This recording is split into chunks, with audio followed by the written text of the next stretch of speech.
துணை முதல்வர் உதயநிதி ஸ்டாலின் பிறந்தநாள் அன்று பிறந்த குழந்தைகளுக்கு தங்க மோதிரம். பல்லாவரம் எம்எல்ஏ இ. கருணாநிதி அணிவித்தார்.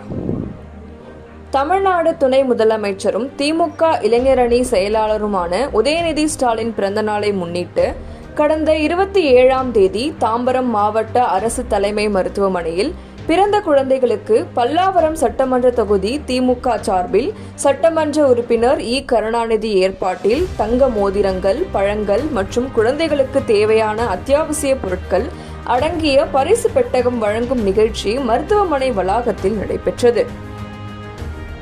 இதில் பல்லாவரம் சட்டமன்ற உறுப்பினர் இ. கருணாநிதி கலந்து கொண்டு கடந்த 27ஆம் தேதி துணை முதலமைச்சர் உதயநிதி ஸ்டாலின் பிறந்தநாள் அன்று தாம்பரம் மாவட்ட அரசு தலைமை மருத்துவமனையில் பிறந்த 10 குழந்தைகளுக்கு தங்க மோதிரங்கள் அணிவித்தார்.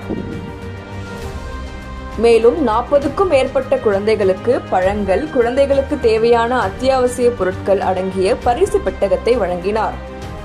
இந்நிகழ்ச்சியில் மருத்துவமனையின் தலைமை மருத்துவர் பழனிவேல், மருத்துவமனை மருத்துவர்கள், செவிலியர்கள், திமுக பகுதி நிர்வாகிகள், மாமன்ற உறுப்பினர்கள், வட்ட செயலாளர்கள் உட்பட பலர் இருந்தனர். இதேபோல் ஒவ்வொரு ஆண்டும் ஜூன் 3ஆம் தேதி முத்தமிழ் அறிஞர் கலைஞர் கருணாநிதி பிறந்தநாள், மார்ச் 1ஆம் தேதி முதலமைச்சர் மு. க. ஸ்டாலின் பிறந்தநாள், நவம்பர் 27ஆம் தேதி துணை முதலமைச்சர் பிறந்த நாட்களில் அரசு மருத்துவமனையில் பிறக்கும் குழந்தைகளுக்கு பல்லாவரம் சட்டமன்ற உறுப்பினர் இ. கருணாநிதி ஏற்பாட்டில் அமைச்சர் தாமோ அன்பரசன் குழந்தைகளுக்கு தங்க மோதிரங்களை அணிவித்து குழந்தைகளுக்கு தேவையான பொருட்கள் அடங்கிய பெட்டகங்கள் மற்றும் பழக்கூடைகளை வழங்கி வருவது குறிப்பிடத்தக்கது.